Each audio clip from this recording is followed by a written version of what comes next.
ರಾಜ್ಯ ದೇಶ ವಿದೇಶದ ಕೆಲ ಪ್ರಮುಖ ಸುದ್ದಿಗಳನ್ನು ಕ್ವಿಕ್ ಆಗಿ ನೋಡೋಣ 9 PM ಬಿಗ್ ನ್ಯೂಸ್ ನಲ್ಲೇ. ಬಸ್ ಟಿಕೆಟ್ ದರ ಹೆಚ್ಚಳದ ಬಗ್ಗೆ ಸಾರಿಗೆ ಸಚಿವ ರಾಮಲಿಂಗಾರೆಡ್ಡಿ ಸುಳಿವು ಕೊಟ್ಟಿದ್ದಾರೆ. 2014ರಿಂದ ಬಿಎಂಟಿಸಿ ಬಸ್ ಟಿಕೆಟ್ ದರ ಹೆಚ್ಚಳ ಮಾಡಿಲ್ಲ.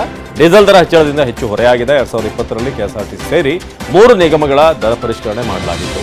ನಿಗಮಗಳಿಂದ ಪ್ರಸ್ತಾವನೆ ಬಂದರೆ ಪರಿಶೀಲನೆ ಮಾಡ್ತೇವೆ. ಸರ್ಕಾರದಿಂದ ಶಕ್ತಿ ಯೋಜನೆಯ 1,100 ಕೋಟಿ ಬರಬೇಕಾಗಿದೆ. ನಿಗಮಗಳಿಂದ ದರ ಪರಿಷ್ಕರಣೆ ಪ್ರಸ್ತಾವನೆ ಬಂದರೆ ಪರಿಶೀಲಿಸಿ ಕ್ರಮ ಕೈಗೊಳ್ತೇವೆ ಎಂದಿದ್ದಾರೆ. ಕಾಂಗ್ರೆಸ್ ನಾಯಕ ರಾಹುಲ್ ಗಾಂಧಿ 54ನೇ ಹುಟ್ಟುಹಬ್ಬ ಸಂಭ್ರಮದಲ್ಲಿದ್ದರು. ದೆಹಲಿಯ ಕಾಂಗ್ರೆಸ್ ಕಚೇರಿಯಲ್ಲಿ ಹುಟ್ಟುಹಬ್ಬ ಆಚರಿಸಲಾಗಿದೆ. ರಾಹುಲ್ ಗಾಂಧಿ ಸಹೋದರಿ ಪ್ರಿಯಾಂಕಾ ಭಾವನಾತ್ಮಕ ಪೋಸ್ಟ್ ಅನ್ನು ಬರೆದುಕೊಂಡಿದ್ದಾರೆ. ನನ್ನ ಪ್ರೀತಿಯ ಸಹೋದರನಿಗೆ ಜನ್ಮದಿನದ ಶುಭಾಶಯಗಳು.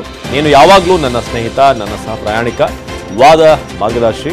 ಹಾಗೇನೆ ನಾನು ನಿನ್ನನ್ನು ಹೆಚ್ಚು ಪ್ರೀತಿಸ್ತೀನಿ ಅಂತ ಟ್ವೀಟ್ ಮಾಡಿದ್ದಾರೆ. ದೆಹಲಿ ಅಬಕಾರಿ ನೀತಿ ಹಗರಣದ ಪ್ರಕರಣ ದೆಹಲಿ ಮುಖ್ಯಮಂತ್ರಿ ಅರವಿಂದ್ ಕೇಜ್ರಿವಾಲ್ಗೆ ಉರುಳಾಗಿದೆ. ಕೇಜ್ರಿವಾಲ್ ಹಣಕ್ಕೆ ಬೇಡಿಕೆ ಇಟ್ಟ ಸಾಕ್ಷಿ ಇರೋದಾಗಿ ಜಾರಿ ನಿರ್ದೇಶನಾಲಯ ಹೇಳಿದೆ. 100 ಕೋಟಿ ರೂಪಾಯಿ ಕಿಕ್ ಬ್ಯಾಕ್ಗೆ ಬೇಡಿಕೆ ಇಟ್ಟಿರುವ ಸಾಕ್ಷ್ಯ ಇದೆ ಅಂತ ದೆಹಲಿ ರೋಸ್ ಅವೆನ್ಯೂ ನ್ಯಾಯಾಲಯಕ್ಕೆ ಹೇಳಿದೆ. ಇನ್ನು ಕೇಜ್ರಿವಾಲ್ ನ್ಯಾಯಾಂಗ ಬಂಧನವನ್ನು ಜುಲೈ 3ರವರೆಗೆ ವಿಸ್ತರಿಸಲಾಗಿದೆ.